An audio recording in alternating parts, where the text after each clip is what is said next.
संविधान बन गया है। एक काम करते हैं, एक महीना रुकते हैं, 26 दिसंबर आएगा, एक महीना और रुकेंगे, क्या आएगा 26 जनवरी, और संविधान को चढ़ा देंगे यहीं पे। जो आगामी जनवरी के लास्ट संडे को हम अपने आप को स्वतंत्र घोषित कर देंगे।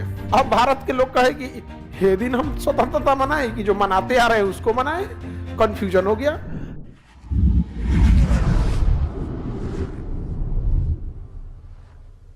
कांग्रेस का अर्थ होता है लोगों का समूह, इसलिए हर देश में आपको एगो कांग्रेस नाम का चीज मिल जाएगा। समझ में आया कि नहीं? अमेरिका में उसके संसद भवन को ही कांग्रेस कहा जाता है। कांग्रेस अमेरिका में एक बिल्डिंग का नाम है जहां पे उसका बैठता है सब, जितना ही सब सफेद का आदमियां है, सभी सब अंग्रेज सब चलिए अब ध्यान से समझते हैं। तो कांग्रेस का गठन अंग्रेजों ने ये सोच के किया कि कोई भी शिकायत भारतीय अपना कहाँ आके करेंगे, कांग्रेस में। तो इससे क्या हो गया कि पूरे भारत में अंग्रेज को कोई भी असंतोष अर्थात शिकायत होगी तो वो किसे कहेंगे, कांग्रेस को। इससे कि अंग्रेजों को पहले से पता चल जाएगा कि भारतीयों के मन में क्या चल रहा है।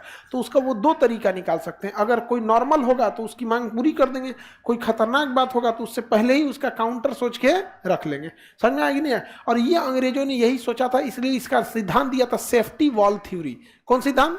सेफ्टी वॉल थ्योरी, कि कोई भी दिक्कत होगा तो कांग्रेस क्या करेगी, संभालेगी। सेफ्टी वॉल थ्योरी, यहाँ पे सेफ्टी वॉल होता है जो कभी एक्स्ट्रा प्रेशर होने पे सेफ्टी वॉल से क्या हो जाता है, निकल जाता है। तो सेफ्टी वॉल थ्योरी किसने दिया था?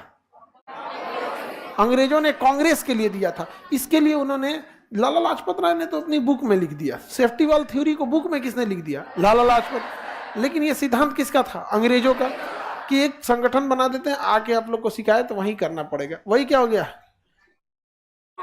कांग्रेस हो गया। यहाँ पे कांग्रेस की स्थापना का सबसे पहले श्रेय जाता है एओ ह्यूम, एलन ऑक्टेवियन ह्यूम, एओ ह्यूम को जाता है। कांग्रेस की स्थापना का श्रेय एओ ह्यूम। ये कहाँ के रहने वाले थे? स्कॉटलैंड के। कहाँ के थे? स्कॉटलैंड। क्या थे? स्कॉटलैंड के थे। स्कॉटलैंड के रहने वाले थे।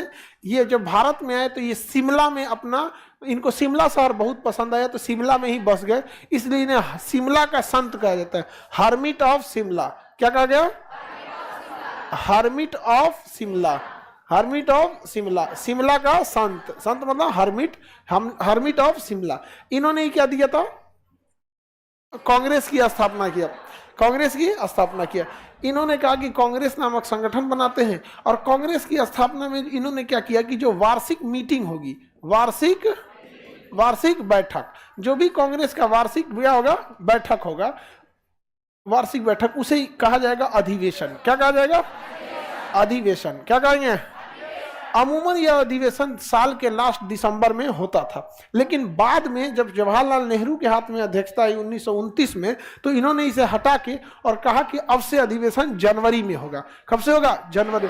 और उन्होंने ही कहा था कि आगामी जनवरी में, जैसे दिसंबर में होगा ना, दिसंबर 1929 में ही किसने कहा? जवाहरलाल नेहरू, कि अगले महीने की अंतिम संडे को, मतलब अगले महीने, दिसंबर के बाद जनवरी जाएगा, तो जनवरी हो गया, लेकिन साल भी बदल जाएगा। दिसंबर के बाद जनवरी आता है ना, तो क्या बदल जाता है? साल 1930। तो इन्होंने कहा था कि आगामी जनवरी के लास्ट संडे को, आगामी जनवरी के लास्ट संडे को हम अपने आप को स्वतंत्र घोषित कर देंगे। भले स्वतंत्रता मिले या ना मिले, घोषित कर देंगे लोग क्या है, स्वतंत्र है, ताकि इसी बहाने तो रहेगा सब ना। तो जनवरी 1930 का जो लास्ट संडे था वो 26 जनवरी को था। कितने तारीख को था? 26 जनवरी। घोषित कर दिया उस दिन, मिले ना मिले उससे हमको मतलब नहीं है, घोषित कर दिया। क्या है? स्वतंत्र है, हम अपने अधीन नहीं, तुम्हारे अधीन नहीं है, स्वाधीन है। और हर साल इसी की वर्षी मनाई जाने लगी। वर्षी मतलब हैप्पी बर्थडे। तो सालगिरह हर साल कब मनाया जाता है? 26 जनवरी। तो 1931 में ही मनाए लोग, 32 में ही मनाए, ऐसे करते करते मनाने लगे। 20-25 साल मनाए लोग, एकदम सबको पता हो गया कि भाई सबको क्या करना है, इसी दिन अपने आपको अंग्रेजों से स्वतंत्र पाके हम बना लेते हैं। अब एक हुआ क्या कि स्वतंत्रता तो हम लोग को 26 जनवरी को मिली नहीं, स्वतंत्रता मिल गया 15 अगस्त को। हाँ, 15 अगस्त को 1947 को। अब भारत के लोग कहे कि ये दिन हम स्वतंत्रता मनाए कि जो मनाते आ रहे हैं उसको मनाए, कंफ्यूजन हो गया। तो मनाना तो इसको मजबूरी है भैया, ये तो जरूरी है, इसी दिन हमें रियल में स्वतंत्रता मिली थी। लेकिन जिन उद्देश्यों पे लड़के हम 26 जनवरी को लिए थे, इसे कैसे भूल जाए। तो अंबेडकर साहब ने कहा कि एक काम करते हैं, रुक जाओ, संविधान बन गया है, संविधान बन गया, 26 नवंबर को संविधान बन गया था, तो अम्बेडकर साहब आए, सबको मना किए, रुक रुक रुक रुक, छुट्टी, जाओ लो, जाओ भगो। अम्बेडकर साहब छुट्टी दे दिए।